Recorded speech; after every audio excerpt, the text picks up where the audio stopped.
他现在这副表情就是台风级的春风得意。台风级？那他有点面瘫。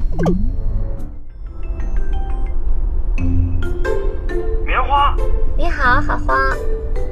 你真的是乔晶晶？惊不惊喜，意不意外？你现在跟于途在一起？他开车呢，不方便跟你说话。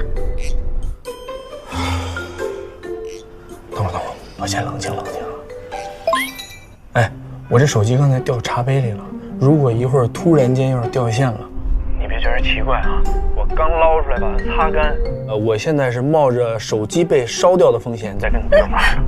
那你要不要先关机亮一下呀？哎，别，咱们抓紧时间。你把摄像头对着他，我看他现在是不是一脸春心荡漾？好像没什么变化。有，你没跟他同居过，他现在这副表情就是台风级的春风得意。台风级？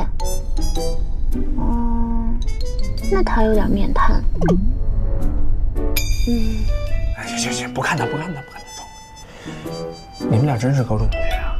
你别奇怪我这么惊讶啊，实在是于途平时那表现，就是他平时怎么样啊？平时在大街上看见你的广告牌，脸都不带抬一下的。哦，真的？真的。还有之前有阵子那个游戏不是做活动吗？你不是游戏代言人送玩家铭文吗？那广告窗口多漂亮啊，我都得多看几眼。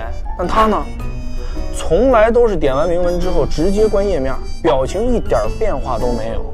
那手速可快了，我就坐旁边看着呢。翟亮，还有之前他帮你去修那个净化器，回来之后我问他那姑娘长得怎么样啊？他说大街上随处可见。这话让我记忆特别深刻。你别听他胡说。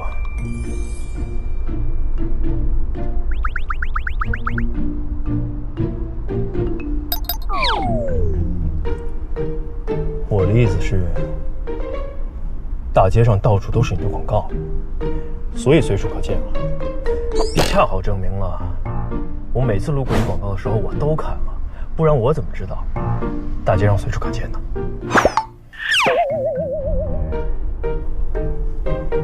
是吧？你要不要脸？要不要脸？你一边去。现在活着比较重要。你看骚不骚？骚不骚？你这反应和求生欲，打那么多年光棍还真是浪费了。哎，棉花，你们为什么等我离开上海之后才谈呢？我想去现场看个热闹都不行啊。你问他呀。我走之前，于途有一阵子也是消沉的很。看来你把他折腾不轻啊。怎么个消沉法？你手机什么型号的，翟亮？干嘛你要换手机啊？你要是再聊几分钟还没短路，我就考虑。哎，行，我给你面子啊。棉花，我还是这么叫你吧，你加我微信，我给你详细爆料。好，我一会儿拿他的微信把我的名片推给你。现在这微信用的都这么随便了，于途，你还有没有点底线呢？棉花，你加我啊，咱俩回头聊。好。